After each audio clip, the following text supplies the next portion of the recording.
If you're a fan of roller coasters, you've probably heard of Kentucky Kingdom.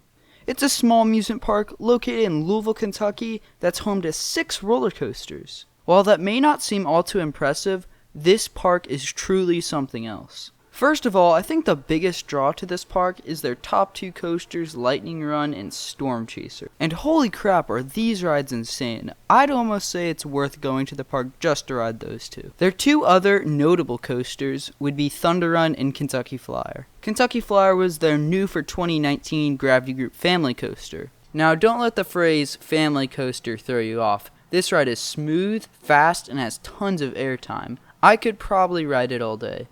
On the other hand, Thunder Run is an old wooden coaster built by the Din Corporation. And as recent as last year, if you were to ask me where I'd rank it, I'd probably put it down there with T3. But for the 2019 season, they retracked parts of it, and now it's one of my favorite rides in the whole park. The 2 coasters I haven't talked about yet, T3 and Roller Skater, are really nothing worth talking about. Roller Skater's of Vekoma Jr. and T3's of Vekoma SLC. Along with their coaster lineup, this park has some interesting flat rides. They have a Larson Loop, they have one of these Zamperla Frisbee things, Zamperla Endeavor, a Drop Tower, and probably a few others I forgot to mention.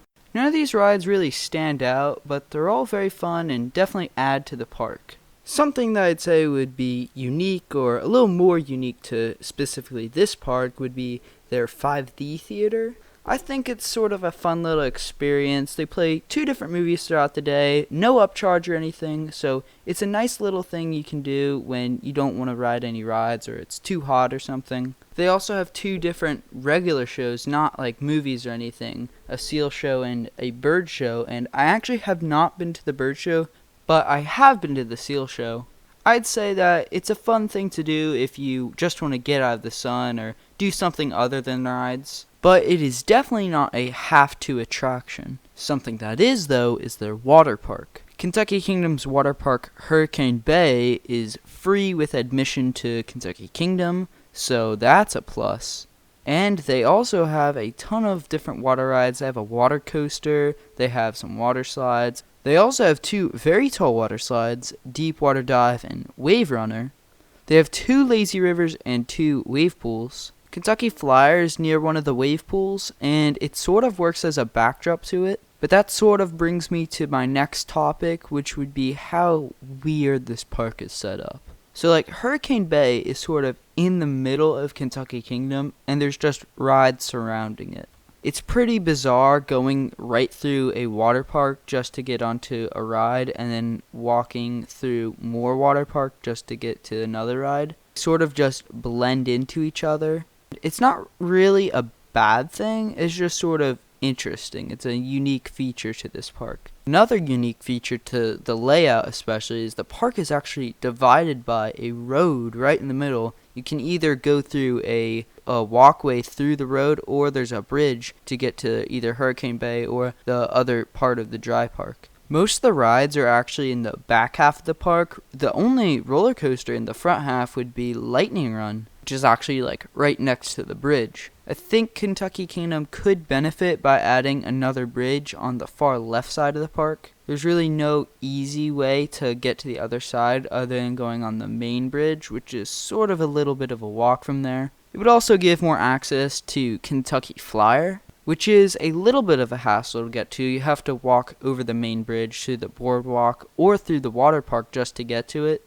But there really isn't any major problems with the park's layout. It's just weird. Also, another weird thing about the park is their food service. They serve up basic like carnival food, burgers, pizza, pretzels. But the oddities come when they actually have food stands and also sit-down restaurants. So you'd think that the sit-down restaurants would have either something nicer, more variety, but it's basically just the same thing some of the food stands serve. So I sort of wish that they'd have some more like options for those restaurants. Even if it'd be more expensive, it'd just make more sense to have nicer food or different food in those sit-down restaurants than just the regular food stands they have around the park. Again though, it's not a huge complaint, it's just some weird quirky thing about this park. A real problem I have here though is that some parts of this park are not good looking.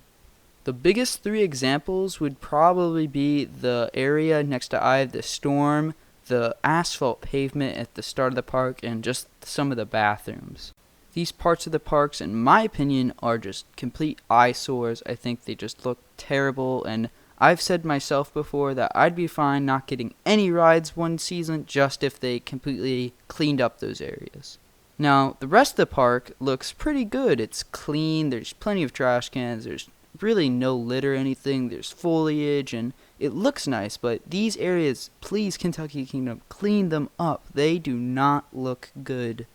But really, I think the positive definitely outweigh the negatives on this one. For the most part, the park is clean, the staff are very friendly, operations are usually fast, and the rides are just amazing. If I were to give this park a score 1 out of 10, I'd probably get it a 9.5. This is a great park. If you like roller coasters, definitely make your way out to Kentucky Kingdom.